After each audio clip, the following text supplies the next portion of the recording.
Randy's got. So welcome to Old Bridge, New Jersey. I'm here with my social distancing cameraman, my son, Aiden. So he wanted to come to the airport today, and we'll do a little flying later.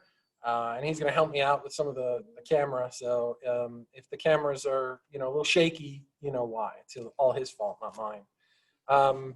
But we're, I wanted to give you guys a little introduction into basic aerodynamics and be able to actually show you an airplane and be able to actually show you the parts of an airplane. So I thought we'd get started with like a little background on aerodynamics. And so I'm going to share my screen here. Unfortunately, I've only got one today because I'm in the hangar. So I put together just a quick little presentation. And again, if you have questions, please stop me.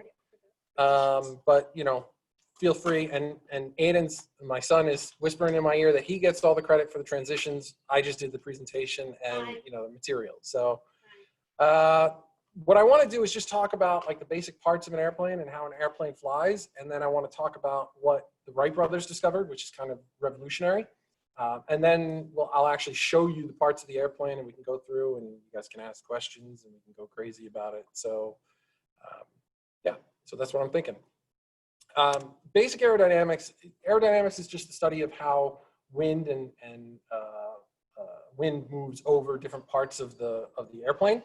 And so it's kind of important to get a feel for the different parts of the airplane. And what I have here, all these images were taken from the FAA training program through there's a book called the Pilot's Handbook of Aeronautical Knowledge. We call it the FAK, P-H-A-K. And they do a great job. So it's free. You can download it. I'll send the link and you can post it. But the Pilot's Handbook of Aeronautical Knowledge is available for free from the FAA because you're already paying for it with your taxes. Obviously, power plant. So I'm going to show you Gigi's. I opened up the hood, the cowl, and you can take a look at the engine. We'll take a look at that a little bit later when we get to the motion part of this. You've got landing gear. Gigi's landing gear actually retract. So if you have a look, when we get up into the air, I'll flip a switch and the landing gear will fold up into the airplane to make it more streamlined. Most airplanes, faster airplanes will have that. Slower airplanes generally just leave the landing gear down because it does add weight, it adds complexity, it adds cost, and the effect might not be that great. Wings are important, obviously. Those are the parts that help us fly. And then the fuselage is the back part of the plane, and the empennage is the tail section. So those are the different kind of components of the airplane. And there's the transitions again, right? So one of the biggest things that you have to think about is when you're in a car, you're sort of moving in two dimensions. And I say sort of because in reality, you have good control over left and right. The forward and the back, you don't really have all that great control over. And then you don't obviously have any control over the up and the down. For that, you're just following the ground. But in the airplane, we really need to be able to control the airplane about all three axes. And when I say all three axes, what I mean is the pitch axis or the lateral axis. So that's the part that makes the airplane go up and down, nose up, nose down. The roll axis, which is about, or roll, which is about the longitudinal axis, which is this way. And then we have yawing, which is making the nose go left and right. And that's the vertical axis. And we move simultaneously throughout all these three axes. So one of the things you'll learn in piloting is that you've got to be able to both turn and change the nose direction, yaw, at the same time. So it's movement about all three dimensions. And that's something that takes a little bit of time to get used to. So let's talk about these guys, the Wright Brothers. They were owners of a bicycle shop in Dayton, Ohio. Actually, what I really find interesting is they didn't go to college. Their sister went to college. They graduated high school. I always thought that was kind of an interesting fact, but they were tinkerers. They always wanted to develop new things, to tinker with things, to try and change something that already existed. And then starting in the late 1980s, yeah, right. Starting in the late 1890s, they began to do some research into flight. This was an area, or this was a time when there was a lot of development in research of flight. So they wanted to get in on that, and they already had some experience with mechanical engineering and mechanics in general from their experience with bicycles. And so they wanted to translate that into being able to fly. And flight obviously is something that, humans have wanted to do forever. And we had already sort of perfected the idea of lighter than air flight, meaning we could, put a balloon up and be able to float above an area. But being able to have full control throughout a range of flight and being able to move ourselves through the air, that's something that didn't really exist in the late 1800s. And so the Wright brothers took some information from a guy named Chanute and a couple of other European developers who were working on this concept of manned flight. And they ran with it. They took their information, they asked the Smithsonian for all the information that they have on it. They developed wind tunnels to test their models, and they started to learn how things fly and why things fly. And in the winters of 1900, they actually went to Kitty Hawk, North Carolina, which is a great place. I've been down there a couple of times to the Wright Brothers National Monument. My son had to go for had to do a school project in about the first flight, right? Yeah, it's a bit of a long story. It's a bit of a long story, he says. So we had to do this diorama, which I didn't even know what it was for a while, but it basically put together a model that tells a story. And so we decided that going firsthand to Kitty Hawk and seeing what was there, and then he had a better experience to produce the model and give a speech about it in his class. And that was what, second grade? That was Mr. Kara. So like second grade class. Did you forget about the part where? So his teacher said, he did such a great job. It was like he was really there. And I said, yeah, he was really there. We went down to Kitty Hawk, North Carolina to do research on it. And they have an airport right on the field, obviously. And you can fly right into the National Monument and walk the grounds, and you can walk the distance where the Wright brothers actually did their research. And it was a great experience. So if you're on the Outer Banks of North Carolina, you can stop by. It's a great little short opportunity. Obviously, it's kind of far to drive. It's like 10 hours, but driving down there is a little tough. For us, it's about 2 hours and 15 minutes in the Bonanza. So Kitty Hawk provided the privacy, the consistent winds, and the ample space to do their experiments between 1900 and 1902. And what they initially did was they were working on gliders. The difference between a glider and an airplane is that a glider has no engine, remember from the last one.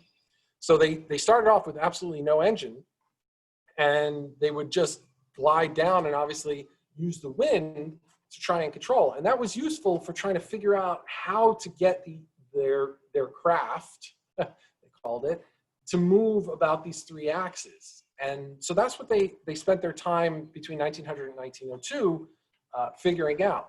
And what they were trying to do was figure that, or what is important to this fact, is that the airplane, regardless of what's happening on it, is being acted on by 4 forces. And you've got the force of weight, right, which is gravity pulling you down. You've got the force of lift, which is what's causing you to go up. You've got thrust, which is pulling you forward, and you've got drag, which is pulling you backwards. And one of the cool things is that these are in balance when the airplane is in flight. So in straight and level, unaccelerated flight, these are absolutely in balance. So we come to this concept of Newton's laws. And I'm not a physics professor, I'm a computer science professor, right? This stuff, I start hearing Newton's laws and Bernoulli, and I'm falling asleep. But they have such an important factor on flying that it's kind of essential to understand what's going on here. So Newton's first law of motion: every object persists in its state of rest or uniform motion in a straight line unless it's compelled to change that state and press to whatever, right? So what that means is if the airplane's flying forward, unless something acts on it, it's going to continue to fly forward. So the force of drag is what's trying to slow the airplane down. So if we slow the engine, which is pulling us forward, that's creating thrust, then drag overcomes thrust and we slow down. But that's not alone, because we're creating lift based on our speed. So gravity starts to overcome our lift and we start to go down as well. So that's the idea of these first law of motion, is that everything is sort of related. Force is equal to change in momentum. Well, what this means is you'll see, like, if you're driving on I-95, you're going to see that Newark Airport is huge, really, really, really, really long. My airport here, the length of my runway is 3,600 feet. It's not my runway, I share it with everybody else, but the length of the runway here is 3,600 feet. The length of the shortest runway at Newark Airport, I think, is 11,000 feet. So it's like 3 times as long as the runway here. The reason for that is that a larger airplane needs more area to take off and land. So for my airplane, 3,600 feet, no problem, easy. I can get off, this airplane will take off in about 900 feet. A little bit more on a hotter day, a little bit less on a colder day, a little bit more if I'm heavier, a little bit less if I'm lighter, and so on and so forth. We have charts that tell us exactly how much it's supposed to take to get off the ground, and we always add 10%, 15%, 20% on top of that. And then there's also a chart that tells us how much we have to, how much runway we need in order to get over a tree at the end of the runway, because that's, kind of important. It's not just getting off the runway, it's getting up above what the 50-foot tree normally is. So for me, if I go into an airfield that's got an 1,800-foot runway, I'm going to know that on a hot day that's with too much gas and too many people, I might not make it over that tree. So I got to know the calculation. So that's Newton's second law of motion. For every action, there's an equal and opposite reaction. That's one of the fundamental principles of flight. So the idea of having an equal and opposite reaction, thrust overcomes drag, drag tries to slow thrust, gravity tries to overcome lift, and so on and so forth. All of those are related. If you look at a jet engine is as simple as it possibly gets. It's so dirt simple, a jet engine. Basically, they just burn gas, and the gas ignites, expands, gets thrown out the back of the engine, and in doing so, pushes the engine and the airplane attached to it forward. And that's it. That's a jet engine. So Newton's laws of motion, really essential in all of this. There we go. Oh, wait, hold on. I went too far. Let's go back. Daniel Bernoulli designed or wrote this paper in 1783, way before the Wright Brothers, right? This is 200 years before the Wright Brothers were even making bicycles. He wrote this paper called Aerodynamics. It's a book. And one of the key phrases in it, one of the key things in it, I mean, obviously it wasn't, I think it was Swiss. He was a Swiss physicist and mathematician. So it's probably not in English, but the crux of it is, as the velocity of a fluid increases, its pressure decreases. As the velocity of a fluid increases, its pressure decreases. And that's literally everything about what happens to this airplane when we start moving forward. So I'm going to show you that in a minute. We can look at what's called a Venturi, and the Venturi effect has an idea here. We got some velocity, which is equal at both the entrance and the exit. And then in the middle, what you're going to see is that because of this constriction, the velocity of that fluid is going to increase. So here we got 7 instead of 5. And the pressure is going to actually decrease. And I know that sounds insane because you'd think that the pressure would be higher. No, the pressure actually decreases. So here the pressure is 5, and here the pressure is 3. So as the velocity of a fluid increases, its pressure decreases. That's the core of it. So what we do with the wing of an airplane, and it's not just the wing, it's the wing, the tail, the propeller, et cetera, is we have this arc about the wing. And when the wind hits that wing, it goes over the top. And in going over the top, it speeds up. So the wind is actually faster on the top of the wing and slower on the bottom of the wing. And so remember Bernoulli's equation, or Bernoulli's theory says as the velocity of a fluid increases, its pressure decreases. So the cool part here is that the pressure on the top of the surface is less than the pressure on the bottom of the surface. And you say, how does an airplane fly? Well, that's it. That's all it is. We're actually creating a higher pressure on the bottom of the wing, which is going to cause the plane to be pushed upward. That's our lift. So it's not that, you know, it's not like a rocket where the engine's just burning fuel as much as possible to try and overcome gravity. We're using this cool little concept of physics and Bernoulli to make the air go faster over the top so that the lower pressure on the top causes the higher pressure on the bottom to push the airplane up. And that's our lift. That's how an airplane flies. So coming over to the wing, we've got higher pressure on the bottom here and lower pressure on the top. The wing is sort of getting sucked upwards. And that's the way that all airplanes fly, whether you're talking about the smallest airplane like a Piper Cub, little two-seater, or you're talking about an A380 or a 747, all of them are based on that very, very, very simple principle, which is when the air is moving faster, the pressure is lower. And so that's it. That's how it flies. Air is a fluid, and we can use that fluid to create pressure differences. Lift is always going to act perpendicular to the chord line. And if you remember back from the previous slide, that chord line is the point from the leading edge directly to the trailing edge. So if we look at the wing, and I've got that sample here, the closest one is kind of a laminar flow airfoil. That's kind of the closest is what we see in Gigi right now. I can show it to you in just a minute when we switch over to the iPad. But we've got this chord line, and the lift is always acting perpendicular to the chord line. And the amount of lift that we produce is relative to two things: the angle at which the chord line strikes the relative wind, which is what we call the angle of attack, and the velocity of the wind. More speed, less pressure, more lift. Less speed, less pressure, less lift. So right now, Gigi's not really producing any lift at all. Nothing is going to make this airplane float unless we get a really, really, really big fan and start blowing a lot of wind. But the angle of attack is another factor that plays into this, which is if we pitch the airplane up quite a bit, then lift, as you can see from the diagram, lift is actually going to move backwards a little bit. And now we've got the component of weight that's still consistent. We haven't changed the weight of the airplane, but now lift is actually pulling us back a little bit. So that takes into account that also. So what the Wright brothers did was they decided to warp the wings. Now this is crazy. So flying straight and level is a real easy thing to do because we've got that with the idea of a glider, that once the wind is going over that wing, well, great, we've got lift going up. But now how do you turn, right? How do you make it turn? And more importantly, how do you make it turn in all three directions? Well, what they figured was that you could change the angle of attack on the wing. And in changing the angle of attack on the wing, you're going to create more lift on one wing and less lift on another wing.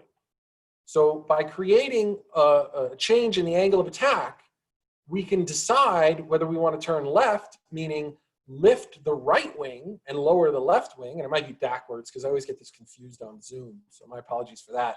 If my left and right are backwards for you, they're right for me, or they're left for me. I can't tell which. So if we increase lift on one side, and that's what you're seeing here, this is going to be a turn to the right, it looks like. So what happens is we're creating an increased lift on the left side of the airplane, and we're creating decreased lift on the right side of the airplane. And what ends up happening is we roll the wing. So this outer portion of the wing will start to come up, the inner portion of the wing will start to go down, and we'll roll the airplane. So now we've got a way that we can actually roll the airplane, but that doesn't turn the nose. So rolling the airplane is only one factor. Once we've rolled the airplane, we've got a consistent amount of lift. And remember, lift is always perpendicular to the chord line. It's also perpendicular to the longitudinal axis of the plane. So now that's going to counteract that turning motion, right? So now we want to pull towards that way. We roll into the turn. Lift now acts that way, and it will start to pull the nose around. So this is why when you get into a big jet, you're going to see that the plane will roll, and then they'll hold the bank angle, what we call the bank angle, for a little while. Oops. What we call the bank angle, they'll hold that for a little while, And if you're looking out the window, you'll see the nose of the plane start to slowly come around. And then when they turn back level, the nose of the airplane stops turning. What's happening is they're changing the lift vector. I know it's math and physics and that, but they're changing that lift vector to cause the airplane to get pulled in that direction. That's the way we do it. All right, cool. So the wing warping concept was great, but we had a bit of a problem with it, and that is it was kind of hard to warp a wing. I mean, if you look at Gigi's wing right now, I don't want to try and warp that thing. That's going to be difficult. But I still need to turn. And so what we developed were these things called ailerons. If you remember correctly, lift acts perpendicularly to the chord line. So if I change the chord line up or down, I can change the amount of lift, right? So lift acts perpendicularly to the chord line, but it also acts relative to the angle of attack. So if I change the angle of attack, either increase it or decrease it, I can create more lift, I can create less lift. But how do I change the angle of attack, or how do I change the chord line? Well, if it's fixed, the Wright brothers decided that they warp their wing, which doesn't sound like a great idea, come to think of it. We'll use what's called a hinged surface. We'll just put a hinge as part of it, and that trailing edge will either go up or down. And I'm going to show you that in just a second over on the actual plane. And we have those in all three dimensions. So Gigi's kind of a special airplane. And I'm going to pull up my window here so that you can see it. Gigi's kind of a special airplane because if you look over there, she doesn't have a conventional tail. She has what we call a V-tail. And the V-tail is very different than most of the planes that you're going to see. 747, A380, A320, something you're going to fly across the country, doesn't have that.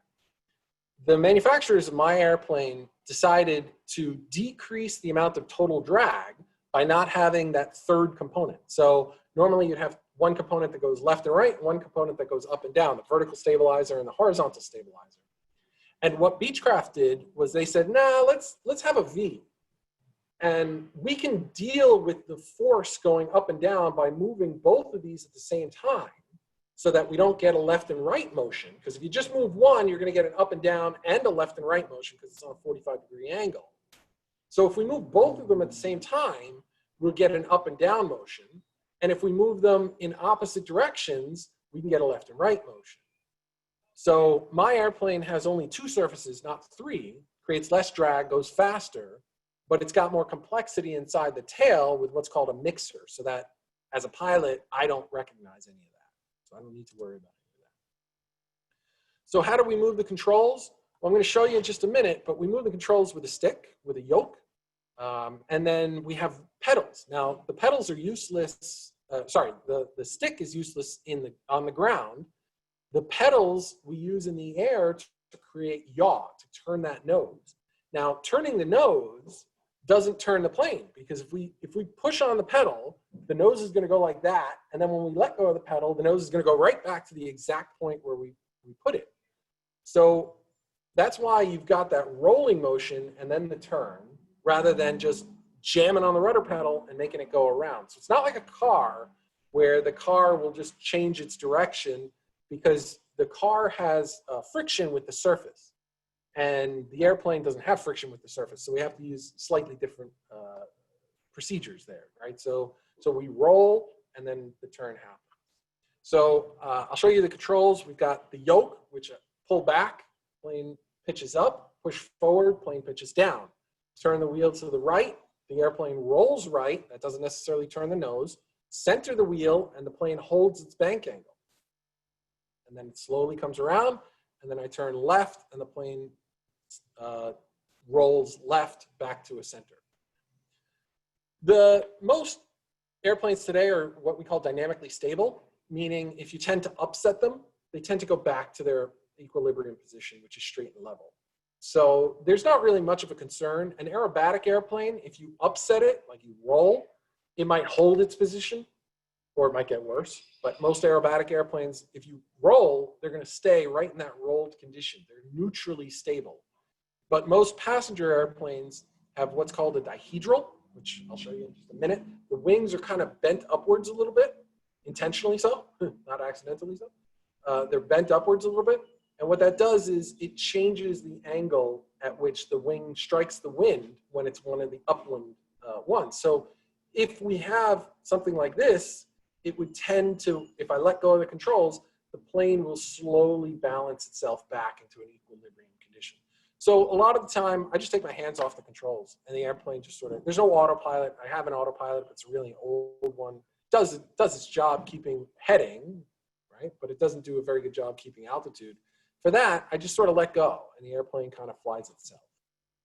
I've got it all set up and trimmed and everything like that. So there's a little bit more to it than just let go and the airplane flies, but it's pretty good. When we turn, we do create this thing called adverse yaw, which the Wright brothers discovered. And what happens is if we increase lift, we increase drag. If we decrease lift, we decrease drag. Now this plane is just sitting out there. It's not on a runway or on a road, which if we were on a road, obviously the tires would not tend to cause us to turn. But now that we're hanging out in the air, increased drag means that wing is going to get pulled backwards, and this wing is not going to get pulled backwards as much. So in the turn, we have what's called adverse yaw. So when I turn the ailerons, when I change that angle, I'm creating more drag on one side, less drag on the other side, and the plane's nose naturally goes outside. So the plane's nose will naturally turn in the opposite direction that I want to turn. So what that means is the pilot sort of needs to do a dance. The pilot is going to use both his hands and his feet. Sorry, I said his. What I really meant was their. It's male or female, right? The pilot's going to use their hands and feet in unison. So when we turn, the nose comes around.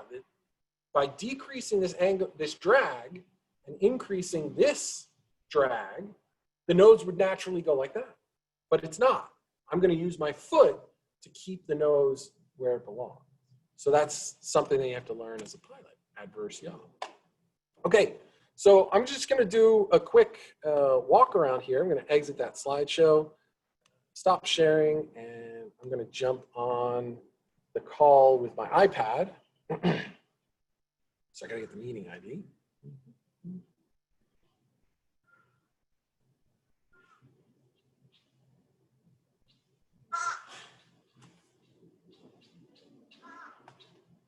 Whoops, did something wrong there.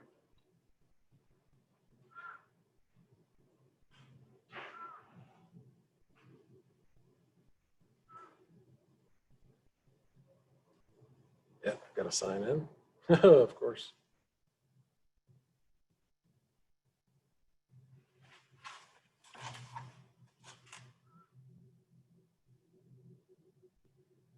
While I'm doing this, anybody have any questions along the way?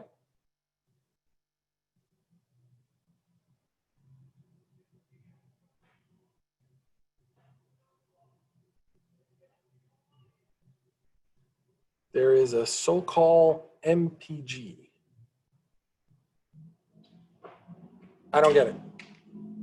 Oh, miles per gallon. Totally. Yeah, that's also known as MP. No, wait. Yeah, MPG. And multi-factor authentication comes into play, of course. All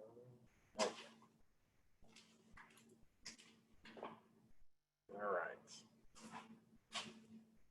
Cool. All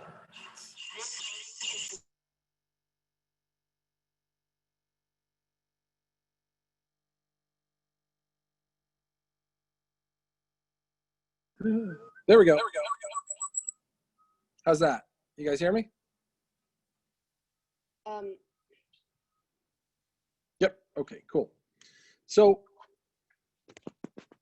and can you guys, let's see, you guys can see me now, Is right? this the one I'm doing cameraman on? Yep. You're Okay. going to do cameraman. So my cameraman's going to help me out here. And hopefully you guys can see. One moment. I need to fix this. So first thing, I want to come over to here. Hi. Hi.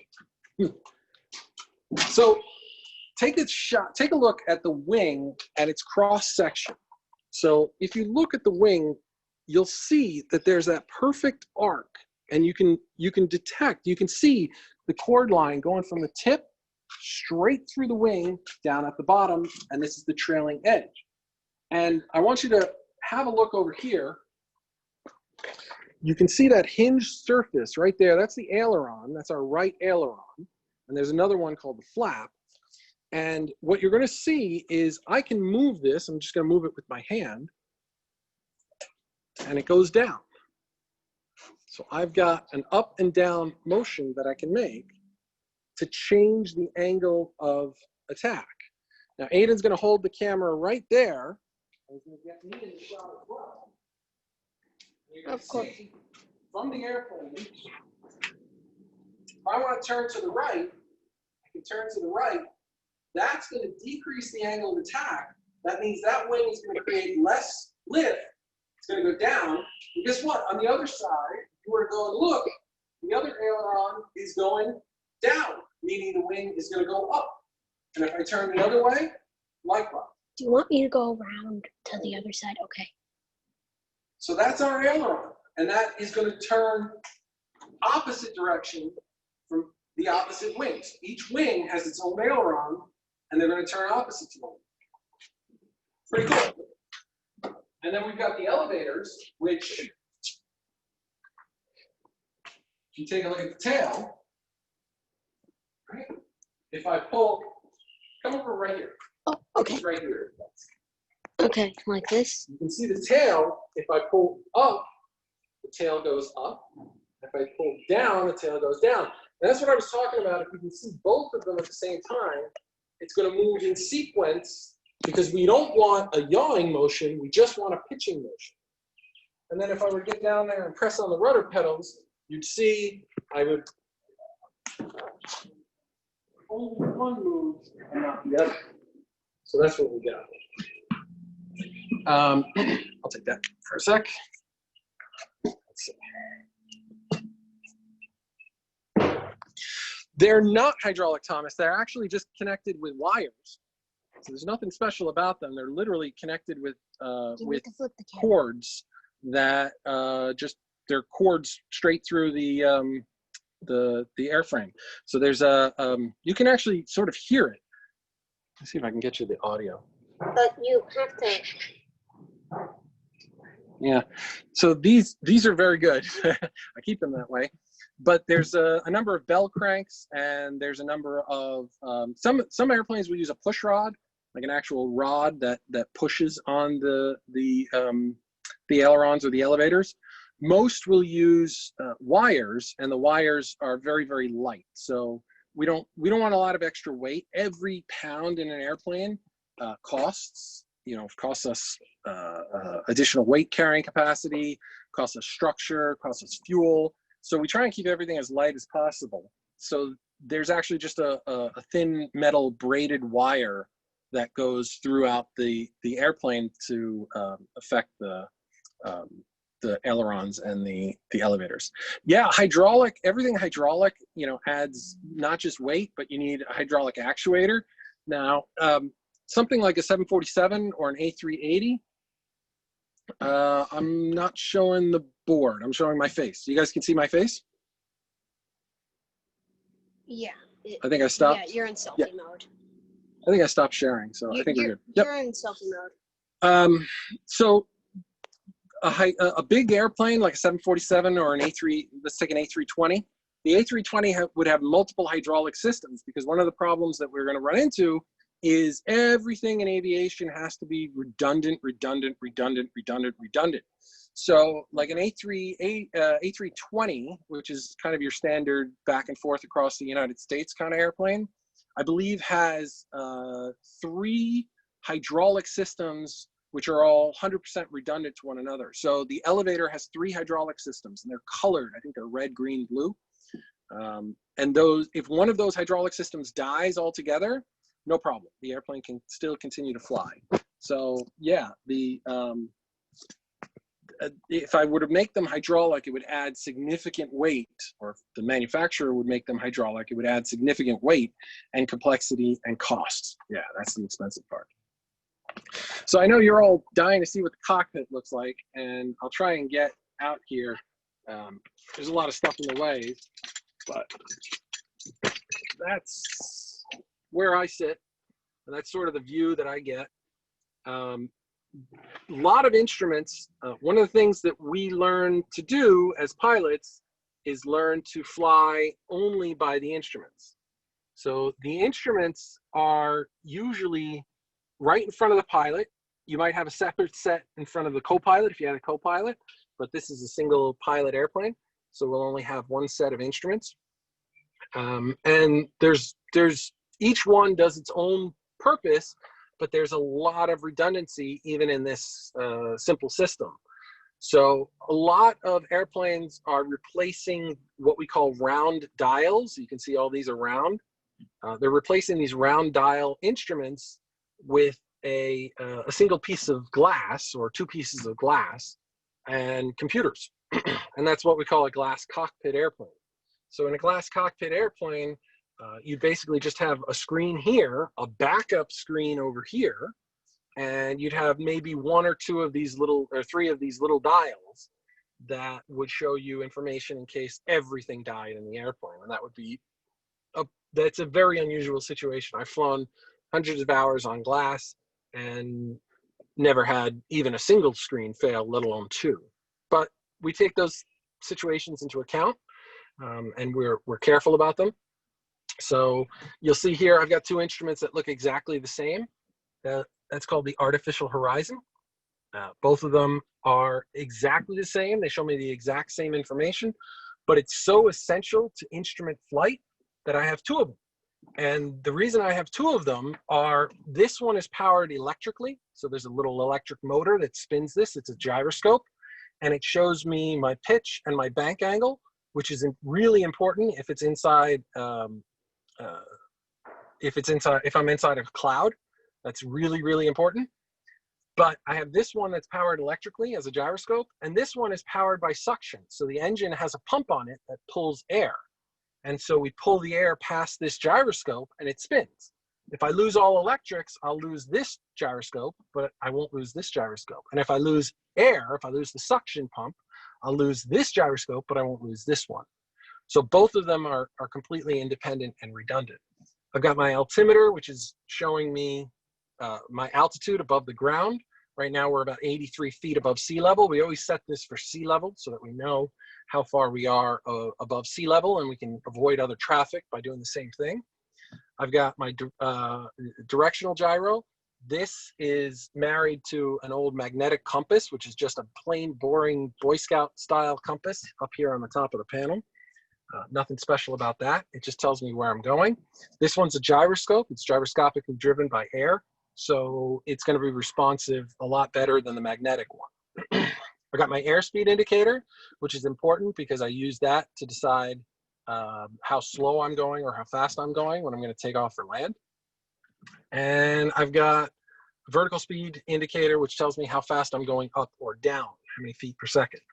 This is the engine instruments block. So I've got how fast the propeller is spinning, how much power I'm putting into the engine, how much fuel I'm putting into the engine, oil pressure and temperature, because the engine needs oil, that's important, and then the cylinder head temperature.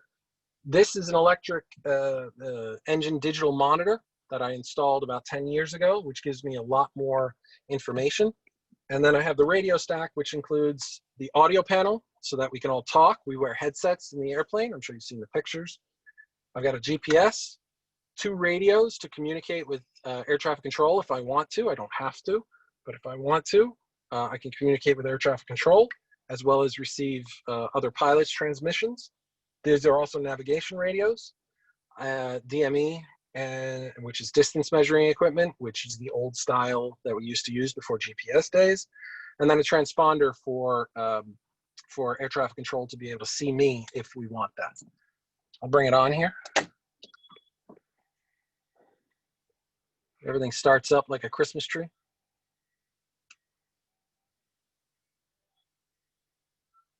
And I'm not sure you can hear it, but I can hear this gyroscope starting to spin up already because it's got power now, it's electric.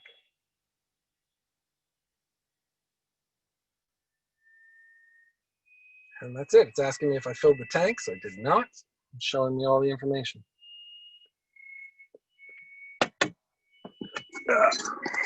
There were a couple questions in the chat. I didn't see them. I'm going to go back to them. Let's see. Let's see. Assuming it's harder to manipulate the yoke when the plane is flying due to high air resistance. Actually, Thomas, it's easier to manipulate the yoke in the air than it is on the ground. And I know that's crazy because you'd think that there's a lot of air resistance, but in fact, on the ground we have a lot of weight. So the wings are very, very, very well balanced. And when I turn the wheel to turn the airplane, I only move it just about that much, and the aileron only deflects a very, very, very little bit, just maybe that much. And that's a very steep turn right there. If I really crank it over, then it's going to be a very sharp turn, and that's not something that my wife likes me to do. So I don't do that very much. It's a much lighter feel than a car. I can honestly say that usually when I fly, I'll do so with just my finger, my index finger, and my thumb. I don't usually do much more than that. Yeah. Cool. Yeah. All right, Thomas. Yeah, absolutely. So I'm going to switch around here. I'm going to come around to this part of the airplane. We're on the left-hand side of the airplane, and Thomas is asking about the Pitot Tube. And this is the Pitot Tube, which sticks out into the airstream and the wind hits it straight on.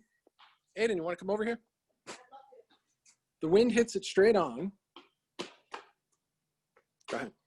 Grab that. Right here. Not there. Oh. the tablet. He grabs it.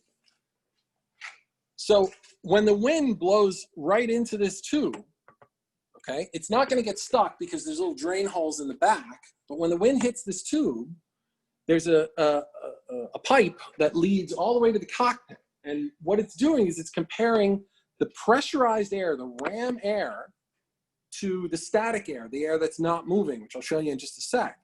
And what it can do is tell the speed based on the pressure differential between ram air pressure and static air pressure, and that's our airspeed indicator. So that's piped directly to the airspeed indicator. But Do I keep? Sorry, I'm kind of. For static air pressure, we've got this port right on the side, and it's matched on both sides of the airplane. We've got this static port right here that catches perfect static air, not moving air. And the static pressure is going to tell us, in part, the differential between static pressure and pitot pressure, ram pressure, is used for our airspeed indication. But static air pressure is also used for our altitude to tell us how high we are, because the pressure changes 1 inch of mercury per 1,000 feet. And it's also going to tell us how fast we're moving up or down. So that's really useful. Any other questions we got? Go back to me. How can I show you Pitot Tube pressure, measuring airspeed? I don't want to blow into the Pitot Tube because if I do that, I run the risk of damaging my airspeed indicator. Yeah, don't do that. But yeah, that's the Pitot Tube. You can see, show you the landing gear. Oh, this one only has one Pitot Tube. So if it gets blocked, I lose my airspeed, which would be bad. But yeah, I only have one Pitot Tube. Are you asking about Air France 447? Is that what you're thinking, Thomas? Yeah. Okay, so Air France 447 was an accident of a A340, I think it was, A330, A340, some large jet coming from Sao Paulo, Brazil, going to Paris, Charles de Gaulle. and they had an accident in which their pitot tube froze and gave incorrect indication, and the pilots did not react according to what we classify as a normal reaction. They trusted the computer, which was telling them that they were overspeeding, they were going too fast, when in fact they were going way, way, way too slow. And the accident happened, and there was, the plane crashed into the Atlantic Ocean, I think. That was a number of years ago. But I only have one pitot. The other sort of airspeed indication, or the other speed indication, is my eyeball. If I'm not in the clouds, and I'm coming into land, for the most part, I'm not really looking at my airspeed indication until the very last few minutes. I have GPS to give me speed, Daniel. That's a very good question. Unfortunately, GPS is going to show me only my ground speed. It only shows me my speed over the ground. And that's useful if I can estimate what the wind is. That's very useful if I can estimate the wind. However, the wing knows what speed it is. Okay? And the wing is what I'm really concerned about with remaining flying. If I go too slow, I run the risk of having a situation known as a stall, where the wing stops flying and starts falling, which is not a huge deal. We trained for that, and all we do is just accelerate the airplane a little bit, and just push the nose forward. The airplane, gravity pulls it down. We accelerate a little bit, and the stall ends. Not a big deal. But on landing, we get very close to that stall speed. We get about 1.3 times our stalling speed.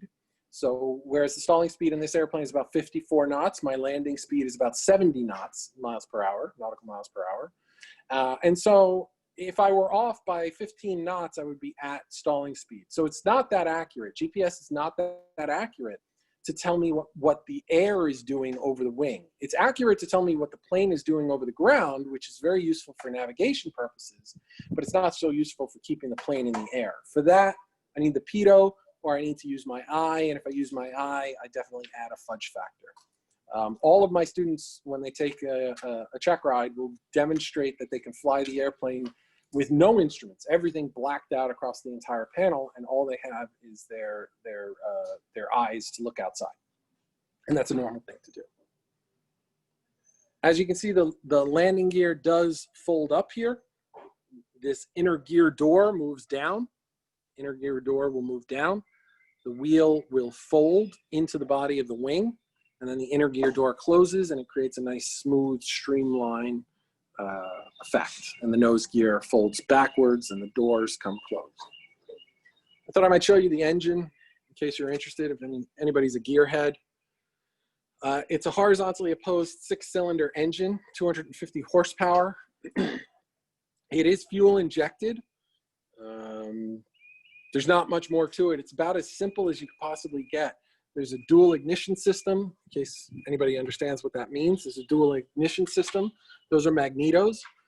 What that means is, unlike your car, if you lose electrical power in your car is going to shut down.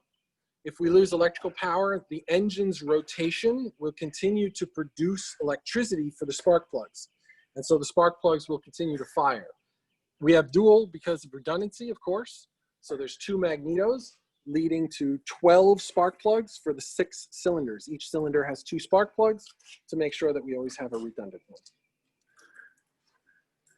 6-cylinder, 250 horsepower. Does that get good mile per gallon? No, Corey, it's horrible. It's absolutely, absolutely terrible. We generally average around 12 to 14 miles per gallon, but it's very much dependent on the wind, because we're pushing on the wind. If we have a tailwind, we're going to get better fuel economy. If we have a headwind, we're going to get worse fuel economy. When I say it's very bad in comparison to like a Tesla. Well, obviously terrible in comparison to a Tesla, but it's pretty bad in comparison to like a hybrid. One thing that is much better about an airplane is we don't have to follow the road. So whereas, if you were going down to Florida on I-95, you would have to follow I-95. My audio is going to get destroyed here because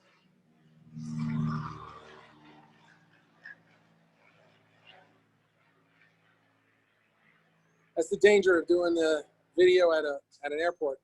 On I don't need to follow I-95. So for me to get down to Florida, just if I were to drive down to Florida, I'd need to fuel up my car at least 3 times. The total fuel cost would be about $150 to $200 to drive down to Florida.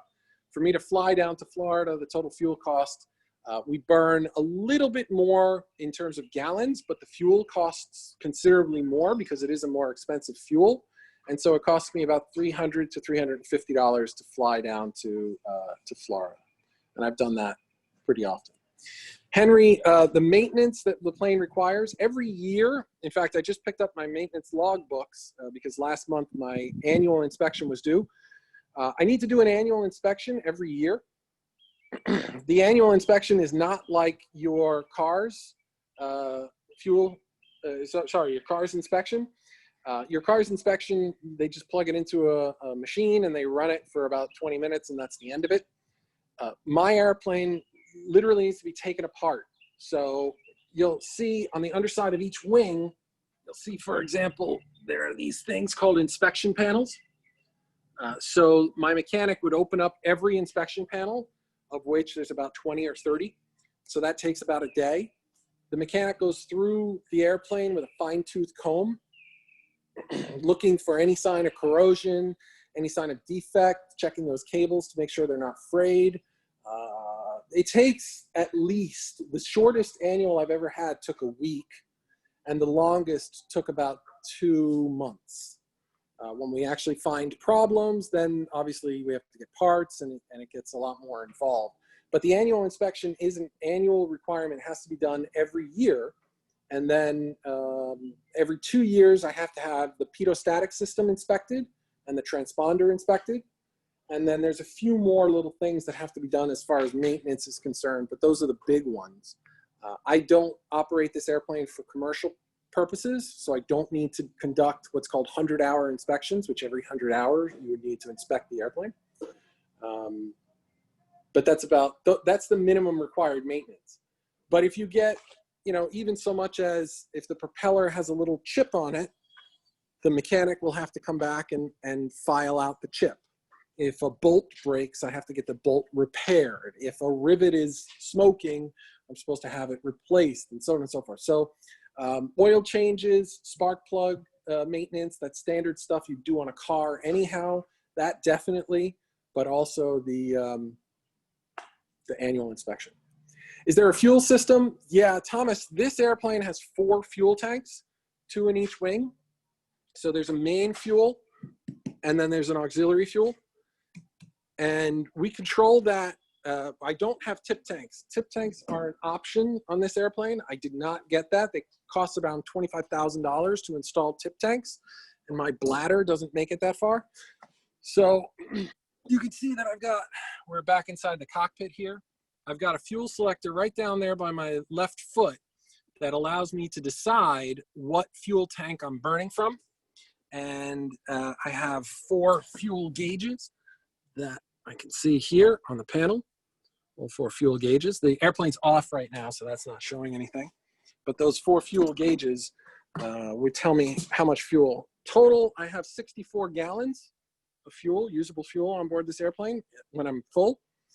And 64 gallons will get me from here to about Jacksonville, Florida without stopping.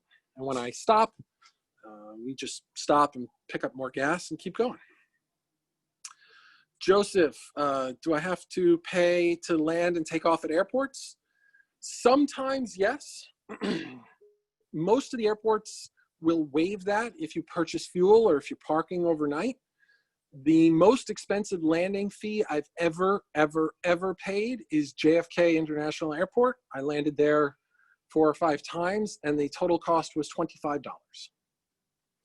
Most of the landing fees are $5, $8. Farmingdale, Long Island is like an annoyance fee. They charge $2.50. I don't know how they came up with that, but they charge $2.50 for a landing at Farmingdale Airport. It's quite annoying when you have to write a check for $2.50.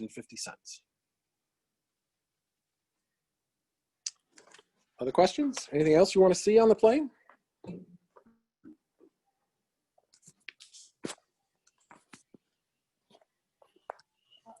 I'm going to close up the plane.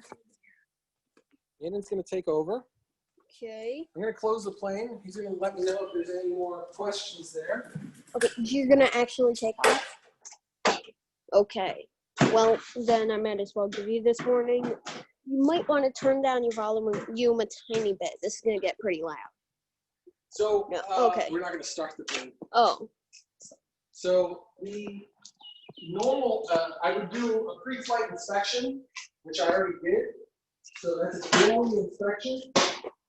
Every day, I would, actually before every flight, I open up the cowling, I inspect the basics of the airplane, and I'll make sure that the parts of the airplane are still attached the way they're supposed to be, and I'll make sure that everything's still in a good working order, that we have oil, that we have the appropriate amount of fuel, that the tires are inflated, that, you know, all the things that I can easily check. It's obviously not an annual inspection, but all the things that I can easily check, I would check just before a flight, any flight. Okay. Any other questions that we got? Yes, two. One from Daniel, I'm sorry if I pronounce this wrong, Lam. Okay. Regular seatbelt, not 5-point harness. The front seats have a 4-point harness. They have a full 4-point harness. They come over the top, and that's in case of an accident that our heads don't fly forward into the instrument panel. The back seats are just lap belts because there's nothing for them to hit besides the seat in front of them. So that wouldn't be too bad. Okay, and we have this one right here. And the next question is, have you ever gotten into a bad situation while flying? I know one of them. What's the one, Aiden? If I'm correct, it's the one where I had to reach behind. What? Face towards me. So I think Aiden's talking about the time that we lost electrical power. Was that with you and Yeah. Mother and Sophia? And we had to sit there for a little while. You had to pull that rev thing. Right. So yeah, we did. After the solar eclipse in 2017, we flew out to Paducah, Kentucky, in 2017, and after that we were taking off out of Paducah and lost all electrical power from the alternator. So the battery kept going, but the alternator dropped offline. And my concern was that if I put the gear down, it might use what was left of the battery. And so I did a manual gear extension, which involves winding down the gear 50 times. That wasn't so much a bad situation. That was just an abnormal situation. So I've had that. I've lost all oil pressure on the engine. That was bad. That was the only time I ever used the emergency word, which is Mayday. That was the only time I've ever used that because if I didn't get on the ground, the engine was going to seize completely. And so I declared an emergency and I landed at Farmingdale Airport, shut down the engine normally, and had a nice visit with the FAA where they came out, patted me on the back and said, good job. The other time I lost all electrical power because of a bad switch. Switch went bad while I was in a cloud. So that was pretty bad because I still had my vacuum pump, right? So that's, again, why we have electrical and vacuum. I still had the vacuum pump and I was able to fly out the other side of the cloud and navigate visually using only my eyes to find an airport and land. But it's 18 years of flying, and those are the only two times that I'd say I got into a bad situation.